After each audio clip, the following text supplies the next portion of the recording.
بسم اللہ الرحمن الرحیم۔ اسلامک آؤٹ لک کے معزز ناظرین گرامی، السلام علیکم۔ مختار ثقفی کا انتقام۔ امام ابن کثیر اپنی کتاب سیرت امام حسین علیہ السلام میں لکھتے ہیں کہ اس وقت کیفیت یہ تھی کہ ہر طرف حضرت عبداللہ بن زبیر کی خلافت قائم تھی اور شام و مصر میں عبد المالک بن مروان کی حکومت تھی۔ کوفہ پر نہ تو حضرت عبداللہ بن زبیر کا اثر و اقتدار تھا اور نہ ہی عبد المالک بن مروان کا کوئی اختیار تھا۔ عجیب کشمکش کی حالت تھی۔ اس صورتحال سے فائدہ اٹھاتے ہوئے مختار بن عبید ثقفی نے کوفہ پر اپنا پورا تسلط جما لیا۔ یہ مختار ثقفی وہی شخص ہے جس کے ہاں امام مسلم نے سب سے پہلے قیام کیا تھا اور اسی کے مکان سے اہل کوفہ سے حضرت امام حسین علیہ السلام کی بیعت لی تھی۔ مختار بن عبید ثقفی نے برسر اقتدار آتے ہی اس بات کا عہد کیا کہ کربلائی ظالموں میں سے ایک کو بھی نہ چھوڑیں گے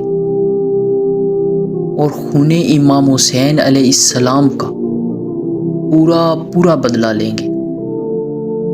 چنانچہ مختار ثقفی نے کوفے کا حاکم بننے کے بعد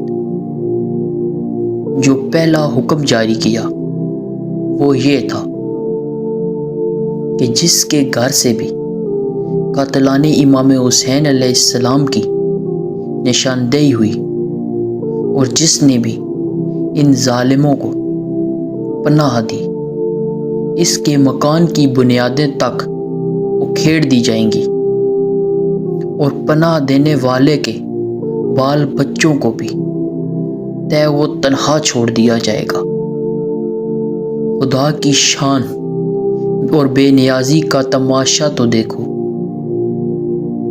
آج سے کچھ زمانہ پہلے جس کوفہ میں ابن زیاد نے یہ اعلان کروایا تھا کہ جس کے گھر سے حضرت مسلم اور اس کے بچوں کی اطلاع ملی، اس کے گھر کو مسمار کر دیا جائے گا، اور اسی کوفہ میں مختار ثقفی کا یہ اعلان ہوتا ہے کہ جس نے بھی قاتلان حسین علیہ السلام کو پناہ دی، اس کی گردن اڑا دی جائے گی۔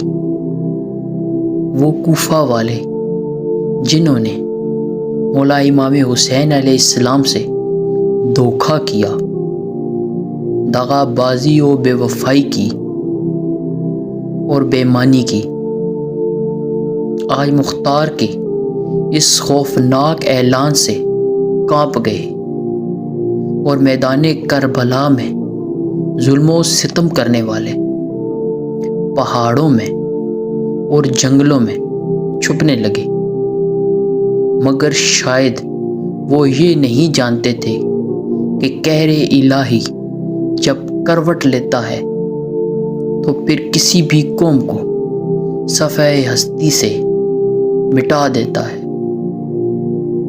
اور بستیوں کی بستیاں اجاڑ ڈالتا ہے۔ مختار کی فوج نے ہر طرف تلاش شروع کر دی اور پھر کسی کو کسی تہہ خانے سے، کسی کو کسی کنویں سے اور کسی کو کسی جنگل سے پکڑ کر شام سے پہلے تمام قاتلان امام حسین علیہ السلام کو مختار ثقفی کے سامنے حاضر کر دیا، جس نے انہیں قتل کرنے کا حکم دے دیا۔